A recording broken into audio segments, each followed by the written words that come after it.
Prime Minister, may we start with the latest events following the hijacking and the shooting of your planes. We now have a Swissair plane exploding in midair with 47 people killed. What do you want the governments of the world to do to stop this kind of thing? Well, I think that one must find out what is it that can be done at the source. I mean, these people are not just individuals, madmen or bitter men as you have around the world every once in a while that hijack planes and take them somewhere. These are organizations dedicated to kill and to bring down planes for Israelis. But wherever Israelis are, therefore their planes must come down. They started with El Al, and now they've gone on. These people are organized. They have a base. The base is in the Arab countries. The Arab countries openly support them with money, with arms, with possibilities of training. That's where they start out from. That's where they come back to. The Arab countries and the governments don't deny that these organizations have their sympathy and aid and understanding. They come back after hijacking a plane or after trying to destroy a plane, come back to the Arab countries as heroes. These Arab countries have airlines, some of them at any rate. They have airports. Now, it seems to us that it is only natural for airlines, governments that have airlines, to say to Arab countries, if you want to participate in the community of air travel, you must play the game decently. I think now everybody feels that piracy of this kind and murderous acts of this kind, it cannot be limited only to Israel. I don't think it should have been allowed to go on even if it was only the El Al planes. But now I think it's quite evident. Of course, there's maybe another way out, but I can't imagine that a civilized world in the 20th century will adopt that. What other way out is that? That is to say, in so many words, to the terrorists, well, if that's what you want, so we'll help in a certain way. We won't fly to Israel. We won't fly any mail to Israel. We'll help you boycott Israel. If the world governments do nothing, what will you do? We'll have to protect ourselves. How? We'll see, best way we can. Not attacking innocent victims, innocent passengers. That we don't do. Could we presume that there might be something like the Beirut raid again? Might Damascus airport go up? I don't know. I'll tell you honestly, if I did know what we were going to do, I don't think I would tell you. Prime Minister, after gunmen shot up your plane in Zurich, you launched the massive retaliation raid on Beirut airport, and yet the incidents have gone on. Doesn't this show that a policy of retaliation against governments for the action of guerrillas just doesn't work? What did we do against the Beirut airport? Was any person hurt? Our boys that went to Beirut, they didn't see to it that all the people that were wandering around at the airport should get out of the way? But it didn't stop it, did it, Prime Minister? Are you saying that, in fact, you'll have to do something? Maybe somebody will have to get hurt? No, I don't want... No, we never go out to hurt anybody that's innocent. Sometimes innocent people are hurt, but that's not our intention. Yeah, but... And it's not because we don't do everything possible not to hurt people. There are people, presumably in the Arab countries, who you would say are not innocent, who might get hurt. I think our passengers on the Swiss plane, ours and other nationals, were innocent people. Both sides in the Middle East talk about an imbalance of power. The Arabs say that they need new weaponry to keep up with you. You say that you need new weaponry to keep up with the Arabs. If you get the 50 Phantoms from the Americans, will this in fact correct the imbalance of power in your favor? It will correct some of the imbalance. President Nasser said only several days ago, it isn't a question that he doesn't have enough planes. He said, we have planes, but I don't have enough pilots. Well, supposing he gets more planes, will he have more pilots of his own? He said that in an interview, I don't remember exactly where to, that it isn't a question of a lack of planes, but he doesn't have enough pilots. Israel has a lack of planes, and he says, has 2 pilots for each plane. And they're good pilots. That's true, thank God for that. But we've never asked, nor can we afford to have plane for plane and tank for tank. That's all nonsense. But you reach a certain point where the imbalance really becomes dangerous. Is it dangerous at the moment? It is extremely essential, very vital for us, that this imbalance is corrected. You see, after the war, what happened in Egypt? The Soviet Union not only replaced everything that Egypt has lost in the war, but sent them much more than they originally had. Therefore, Egypt now has more planes and more tanks and more guns than it had before the War of '67. And Egypt does not have too much difficulty in getting more, because Russia is prepared to send practically everything that Nasser asks for, and there's also an imbalance in conditions under which the Arabs get arms and which conditions we get arms. You pay for them? Yes. Are you confident that you're going to get these Phantoms? I'd like to say yes. I hope. I mean, we haven't yet had an answer from the United States government, but I'd like to say that I'm confident that we'll get them, but I think it's wiser to wait and see. Prime Minister, what has been the effect of your policy of retaliation against Egypt? Oh, casualties of our boys on the canal have dropped to a very large extent. People forget there is, on the 10th of June, '67, the Security Council of the United Nations adopted a resolution for ceasefire. The Arab countries, Egypt and we, and Syria and the others, but as far as the canal is concerned, Egypt and we accepted.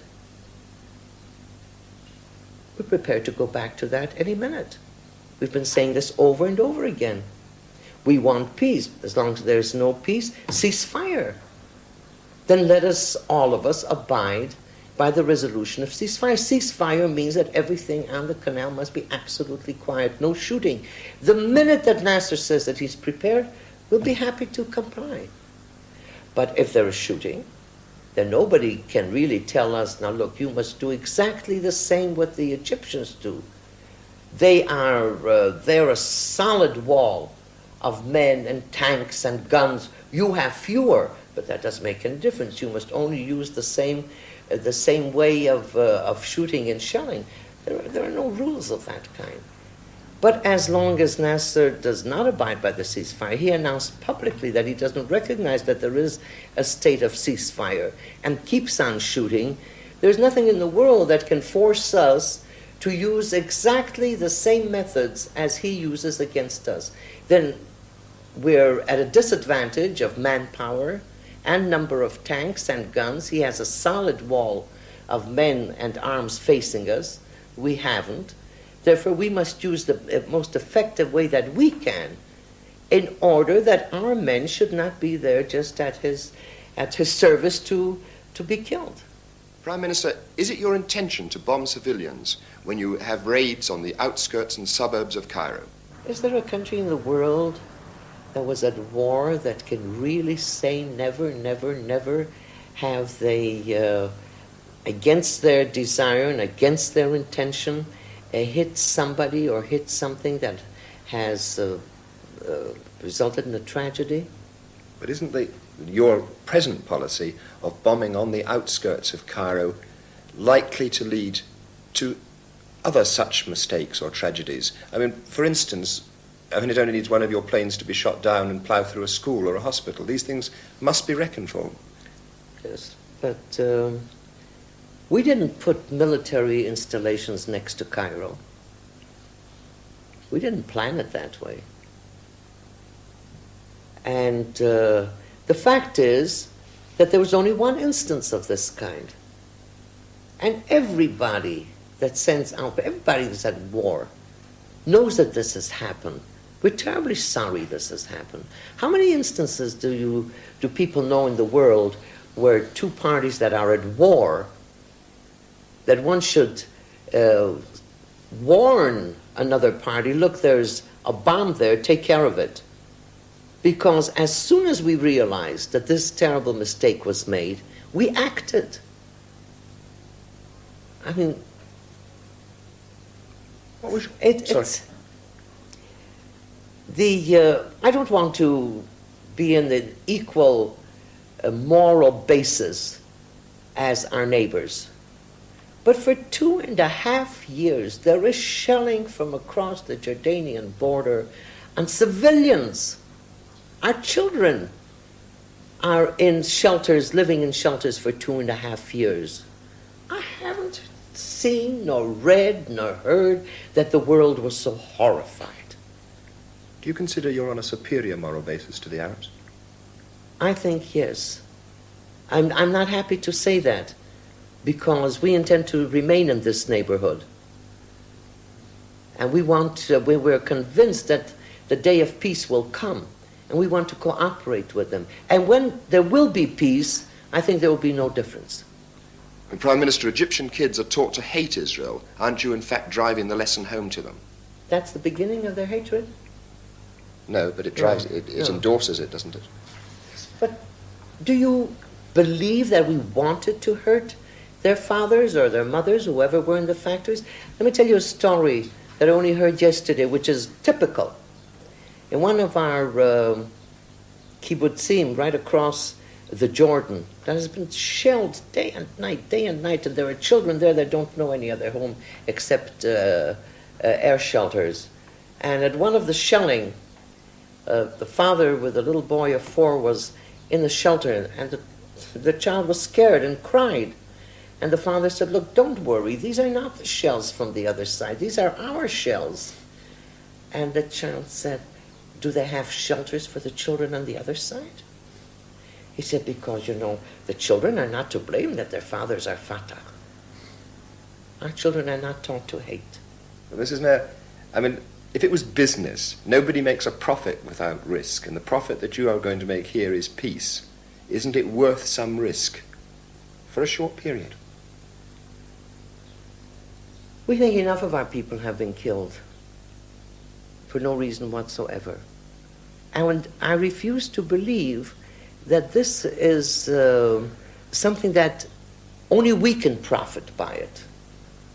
As long as people believe that peace is something, some kind of luxury that the Israelis have gotten into their minds that that's what they would like to have. And therefore, if they want this luxury, they have to pay for it. Prime Minister, you always talk about direct negotiations with the Arabs. But what possible incentive for the Arabs to sit down at a table with you when everybody you speak to in Israel conveys the impression that you're there to stay on the Golan Heights, in Jerusalem, even on the West Bank? Why should they sit down? What are they going to get? What do we say? We say no preconditions. Let's sit down and negotiate. And we say Israel wants secure and agreed borders. But you go throughout the territories that you conquered in 1967, Mrs. Mayor, and you find Israel digging in a very permanent way. What possible reason have the Arabs to think that you really intend to go from any of them? People say to us, pull back to the borders of 1967, and then there will be peace. We were at the borders of 67, in June in 67 and in May 67. Why was there war? And immediately after the war, we said, let us sit down and negotiate peace. They didn't do it. And we say now, we've been saying it over and over again, let us sit down and negotiate a peace which we say will be with an attempt to have agreed borders. No preconditions, not even Jerusalem? We say no preconditions before we sit down. Nasser will also come with some ideas, and we will come with some ideas. Of course we will. I don't say that when we sit down at the table, we have nothing to negotiate for. Nasser will have nothing to negotiate for. Has there been a single moment since 1967 when you thought that the Arabs were ready to talk? No. Because this is something that must be realized by people in the world, and unless they realize that, there is no understanding of the entire situation. Our quarrel with the Arabs is not a quarrel for a piece of land. It's not for territory. It's not for anything concrete. They just refuse to believe that we have the right to exist at all. But surely for the people who were here in 48, who have left then, surely for the Jordanians who are now on the other side of the Jordan, surely for them it's land. And don't you understand them and their desire to come back? Why did they leave? Well, many of them were refugees of war, and maybe they don't like a conquered But army. who made the war? They don't like a conquered army. Therefore, we should leave. Oh, that I understand. Yes, then we can have peace in this area. But without Israel in this area, there won't be peace. The Arabs are not so friendly with each other, but that's none of my business. Oh, this is a solution. But I have a feeling It just happens that there are 14 Arab countries and immense territories. And we've come back. We've been here before. 2,000 years ago. And ago. we've come back. 2,000 years ago. Yes. What did we take away from the Arabs when we came back? We didn't want to live with them in peace. We asked them to leave. We didn't accept the partition of Mr. Churchill in 1922 and the partition of the UN in 1947. We didn't say yes. What difference is there between Arabs who were on this side of the Jordan and the other side of the Jordan? Arabs in the East Bank and the west of the border of the West Bank. I mean, when were Palestinians born? What was all this area before the First World War? When Britain got the mandate over Palestine, what was Palestine then? Palestine was then the area between the Mediterranean and the Iraqi border. You say there is no such thing as a East Palestinian? and West Bank, no. East and West Bank was Palestine. I'm a Palestinian. From 21 until 48, I carried a Palestinian passport. There was no such thing in this area as Jews and Arabs and Palestinians. There were Jews and Arabs. Don't you... I mean, you deny that there was a Palestine Arab people before, but there is now a Palestine liberation movement. The history of liberation movements are that they grow. Won't this one grow and become in fact, your biggest enemy? I don't say there are no Palestinians, but I say there is no such thing as a distinct Palestinian people of all the Palestinians who live in Jordan. Why have the Palestinians in the West Bank become more Palestinians since the 5th of June 67 than they were before? Why didn't they set up a Palestinian country in addition to Jordan? Supposing your premise is right, then what should they have done? They should have set up another independent Palestine and fought from there. They didn't do that. They adopted the fact that they are in Jordan. They've adopted the Jordanian citizens. They are the majority in Jordan. They are in parliament. They are in government. What has happened since? Why have they become more Palestinian conscious since the War of '67? I mean, people, decent people, liberal people, people that are for self-determination, sympathize with Palestinians. Everybody has the right to self-determine except we. We're the only people in the world to whom it is not given the right for self-determination. We have to be, evidently, minorities all over the world, and we have no right for independence. The Arabs are prepared to negotiate with us? Which Arab? Where? When? If you know of an Arab leader, head of state, that wants to negotiate with us, by all means, tell us. I'm prepared to go to Cairo, I'm prepared to go to Damascus, I'm prepared to go to Amman, I'm prepared to go to Beirut. Anywhere. You would go to these places? Yes. Happily. To negotiate peace, of course. What would be your first words to President Nasser if you did ever sit at the table with him?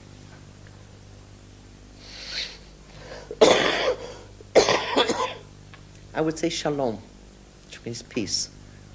Prime Minister, do you believe that if Nasser falls, you'll get anything better in his place? Something we don't speculate about. I don't remember exactly that we have had a voice in putting Nasser in where he is, and it's not our business nor within our power to put him out and to put somebody else in. Don't you believe that all I believe is that it can't be worse. No matter who comes in his place, it can be worse. One notices in this country that people never forget the war, that they listen to every news bulletin, every hour on the hour. You, of course, presumably know the news beforehand. Can you tell me how this affects you? First place, my first choice would be not to be a prime minister. My second choice would be to be a prime minister in the same position as all other prime ministers who have their troubles, I'm sure, and have their difficulties. How does it affect? I'm one of our people that every boy that is wounded on the canal or somewhere else is a wound in the hearts of all of us. Don't necessarily have to know him or his family. It's difficult. And that's why we value life, not only our own. Just we value life. And this is our strength. Maybe one can say this is our weakness because the Arab leaders are not so sensitive to the very question of life, of having people alive instead of dead. Otherwise there would be no wars. Do you ever doubt the correctness of your policy? No, sir. What do you mean, my policy? Our policy is to keep our people alive and to keep our independence. How can anybody doubt the right that we have that is similar to the right of 125 peoples in the world? Do you ever sometimes feel that perhaps you might just have stayed in America and been happier and lived a nicer life? I didn't run away from America. America was kind to me and to my parents. I was brought up there. I enjoyed everything that the United States can give.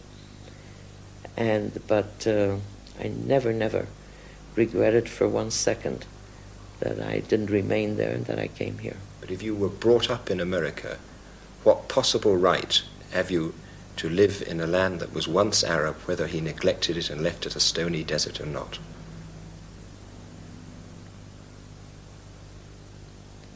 I came to Merhavia when there was nothing there.